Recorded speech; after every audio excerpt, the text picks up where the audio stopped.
রাধে রাধে, নমস্কার। কেমন আছো তোমরা সবাই? আশা করছি সকলে খুব ভালো আছেন। সঙ্গীতার ঘরকন্যা একটু ব্লগে আরও একবার আপনাদের স্বাগত। যেখান থেকে আমার ব্লগটি দেখছেন, যদি কোথাও ভালো লাগে আমার নতুন বন্ধু হয়ে আমার পাশে থাকবেন। তো চলুন আজকে তোমাদেরকে সাথে নিয়ে এই যে ব্লগটা শুরু করছি।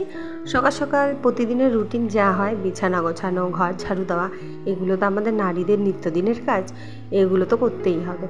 আর বিছানা কাঁথা তো বেশিক্ষণ সময় পর্যন্ত বাসি ফেলে রাখতে নেই, কারণ বিছানা ছেড়ে ওঠার পর কিছুক্ষণ পরেই একদম সাথে সাথে গুছিয়ে টুছিয়ে নিতে হয়, না তো অলক্ষ্মী বাসা বাঁধবে। আর আমাদের মা লক্ষ্মী তো এইসব কিছু পছন্দ করে না, যে অগোছালো কোনো কিছু। আর সকালের বাসি ঘরদোর এখনও পড়ে আছে। তো যাই হোক, ওরা বাবা ছেলে ওঠার পরে আমি এখন বিছানাটা তুলছি, এক করে উঠিয়ে নিচ্ছি। আর এগুলো ছেলের হাতে দেবো, এখন ছেলে এগুলো রেখে আসবে। আর আমি তার সাথে সাথে বিছানাটা তুলে নিচ্ছি আর ঝাড় দিয়ে নেব বিছানাটা। এটা কিন্তু আমার বিছানা ঝাড়ু। তো ওরা বাবা ছেলে এখন গেল ব্রাশ করতে, এখন আমার বিছানাটা তোলাই হয়নি। তো চলুন এগুলো করার পর এখন বাকি কাজগুলো করা যাক।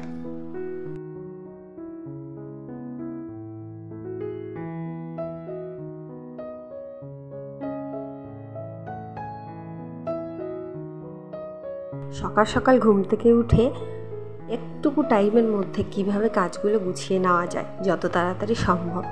এখন যেহেতু ক্যামেরা এদিক ওদিক করতে হয় বলে কাজে কিন্তু দেরি হয়ে যায়।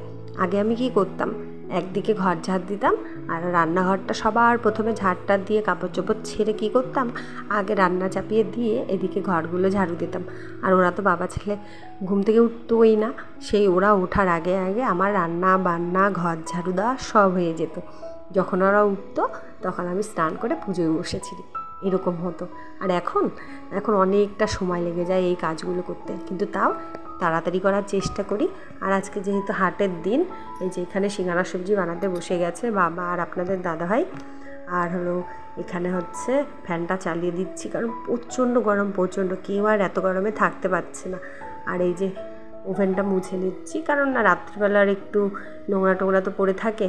আর এই দেখুন, গ্যাসে রান্না করলে এই যে মাড়ের ভাতের ফ্যানগুলো এই যে সাইড দিয়ে পড়ে। তো যাই হোক, এখন রান্না টান্না করার পর ওগুলো পরে মেজে টেজে উঠিয়ে দেবো। আর এখন এই যে এখনকার খাবারটা বানিয়ে দিতে হবে।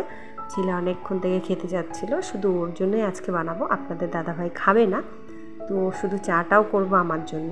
ও একদমই কিচ্ছু খাবে না, গরম তো। আর ওখানে বানাতে বসে গেছে, তো উঠে আসবে। আর আজকে উনার চা খাওয়ার কোনো টান নেই। তা বাদে উনি অতটা চা খান না, আমি চা বেশি খাই। তো এই যে ছেলের জন্য এই 3টে বানিয়ে দিয়ে ব্যাস এখন আমি আমার ঘরের কাজগুলো করতে লেগে পড়বো। আর আমি তো চা না খেলে থাকতেই পারবো না।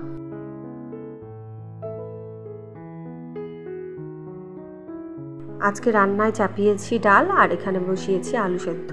প্রচণ্ড শাকসবজির দাম, কি খাবো বলুন? তো এই জন্য তাও ভাতে আলু দিচ্ছি, ডালের সাথে আলু সেদ্ধ হলে তাও ওটা চলে যায়, কিন্তু তাও গুনে গুনে এই যে আলুগুলো দিচ্ছি। গ্রামের বাড়িতে না তাও অতটা শাকসবজির অভাব হয় না। কচু আছে, কচু খাওয়া যায়, ঢেঁকি শাক আছে, এগুলো খাওয়া যায়। তারপরে আমাদের বাড়ির চারপাশ দিয়ে চাম কচু আছে, যেগুলোকে আপনারা খাড়কোল বলেন, তো সেগুলোও আছে, ওগুলোও খাওয়া যায়, অতটা সমস্যা হয় না। আর এদিকে হয়েছে কি, এগুলো তো বসিয়ে দেওয়ার পর তারপরে একটু বাইরে গেলাম, প্রচণ্ড গরম, একটু তো হাঁটাহাঁটি করতে হয়।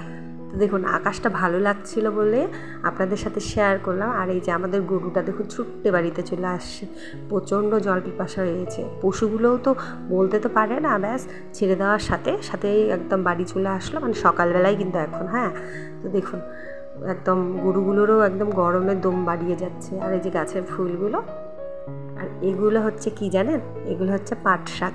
এগুলো মা শুকাতে দিয়েছে, এগুলো হবে শুকাতি। এগুলো কিন্তু ওরা খায়, সবাই খায়, আমি খাই না, আমার ভালো লাগে না, তিতা, কারণ যেহেতু পাট শাক তিতা।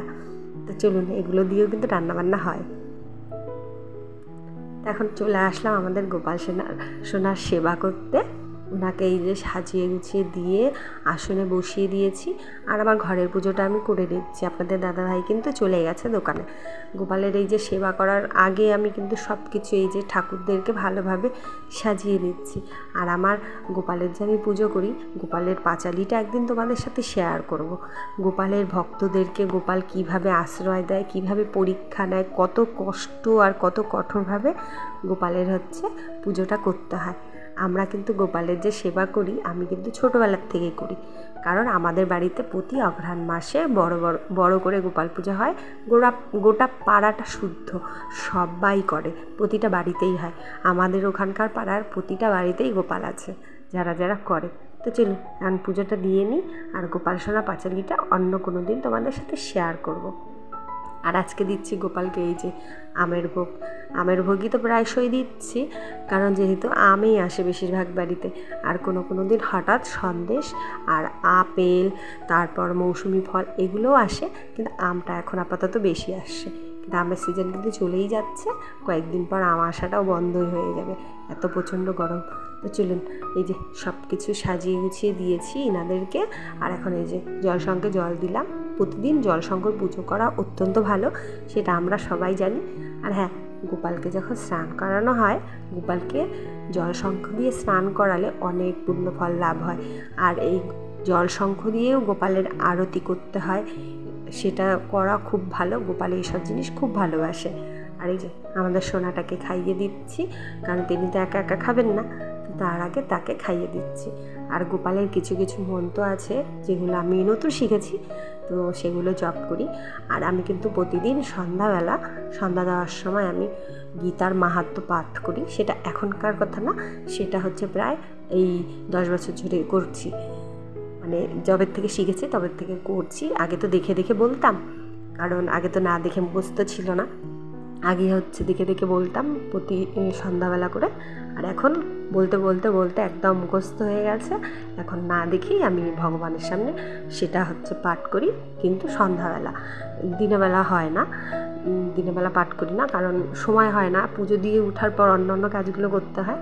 তো চলুন, যেগুলো বাড়তি ফুল ছিল ভগবানের চরণে দিয়ে দিলাম, আর এই যে একটু আসনে দিয়ে দিচ্ছি যাতে আসনটা সুন্দর লাগে। আমার পুজো দেওয়া কমপ্লিট হয়ে গেছে।